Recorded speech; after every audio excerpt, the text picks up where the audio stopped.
umbongo 272 sumamele lambongo xa siwuvumayo singayivumi ngemilele yodwa ethi 272 umhla wesabatha nkosi sibuye sawubona indlu yakho yobungcwele sibuye sayingena ngena nokungena kwethu sibuva ubukho bakho zithi inhliziyo zethu zamkela izwi lakho bakho ongabanikanga lentsikelelo yakho bakho abayimilwele abangekhoyo apha bona izicaka zakho zikhuthaze zonke zize ziwathethe namhla amazwi akho onke xothi ingcinge ngendawo ungasixakanisi nenkumbulo engendawo ingasiphazamisi ithi ivesi yokugqibela siqondise incelo zethu ukuze sizibike sibonise ukona kwethu nobutyhakala bethu iculo 272 umhla wesabatha nkosi sibuyeza ubona indlu yakho yobungcwele sibuyeza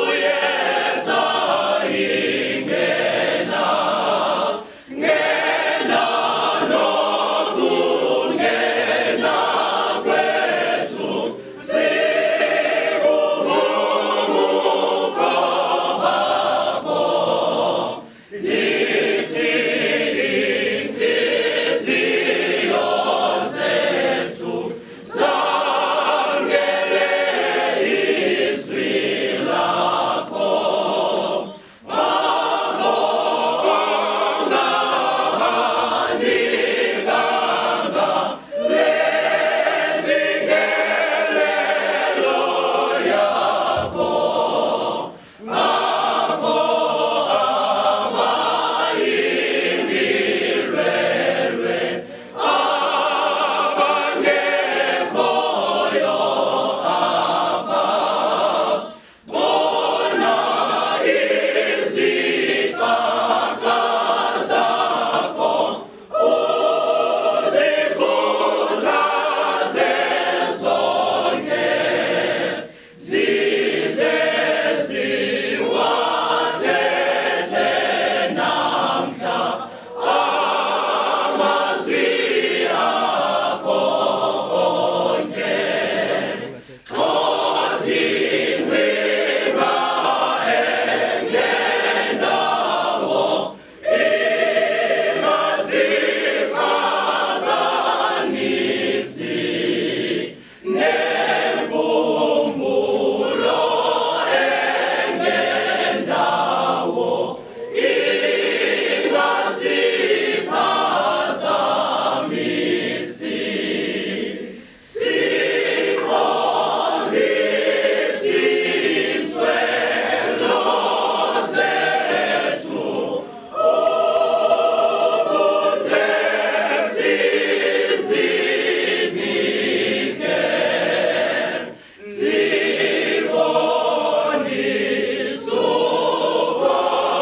umbhedesho wemini yeCawa page 11 umbhedesho wemini yeCawa iphepha leshumela okhohlakeleyo guquka ekhohlakaleni kwakhe akenzileyo enze ofanelekileyo nokulungileyo yena uyakulondoloza umphefumlo wakhe ngokuba izigqitho zam ndizazi isono sam sisebusweni bam fihla ubuso bakho ezonweni zam ucime zonke inkohlakalo zam ngoba amadini kaThixo angumoya waphukileyo inhliziyo yaphukileyo nogqobhokileyo akayi kuyidela uThixo nikrazule inhliziyo zenu kungabizi ingubo zenu niguqukele kuYehova uThixo wenu ngokuba enofefe nenceba yena equmba kade enobubele obukhulu enosisi ngobubi kuyo inkosi uThixo wethu kukho izibele nesixolelo nokuba sivukele ngakuyo singaphulaphulanga nelizwi likaYehova loThixo wethu,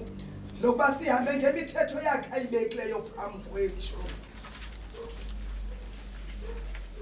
Ndohlwaye Yehova, kodwa ngekufanelekileyo, kungabi ngengqondo yakho.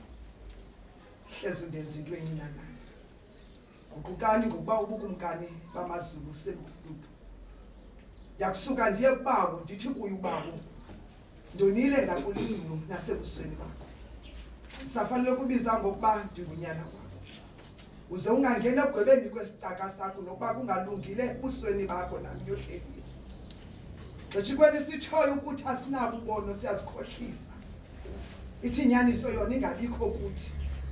Xeshikeni sizivuma izono zethu unyanisekile yena ulungile kanjalo. Ukuze asixolele izono zethu asihlambulule kuko konke okungalungile. Bathandwa, isibhalo esingcwele siyasiyala kwindawo ngendawo okokuba masivume sixele izono zethu ezininzi nokukhohlalakala kwethu nokuba singahananisi sizifihle ebusweni boThixo namandla onke uba wethu wasezulwini. Koko sibe nako uzicela ngenhliziyo elulamileyo nethobekileyo nelilayo nevayo ukuze sizuze ukuxolela kwazo ngabubele bakhe netarhu lakhe ngenambaliso. Ngako oko ndiyanithandaza, ndiniyala nonke unomkhoyo okokuba manindipheleke ngofefo lwasezulwini nisithi emva kwabo. Ndicela irhamente kaThixo ihlale phantsi.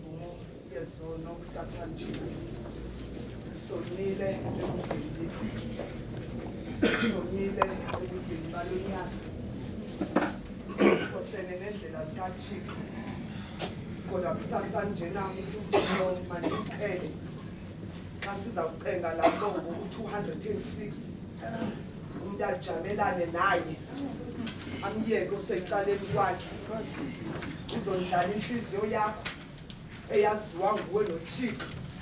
Kusasa njena sivuma laa mbongo u-260 ethi ndingakhe ndisithele okomzuzwana kwiimpazamo zam ndibe nemizuzu ndodwa ekuthandazeni kwam. Ukhube lapho ziyeke zonke izinto ubukhe wazenza, kodwa ukuthatha isiqu sakho nenhliziyo yakho kusasa njena uyibeke phambi kobuso bukaThixo. uThixo ayigoqagoqe umncedisa uThixo kusasa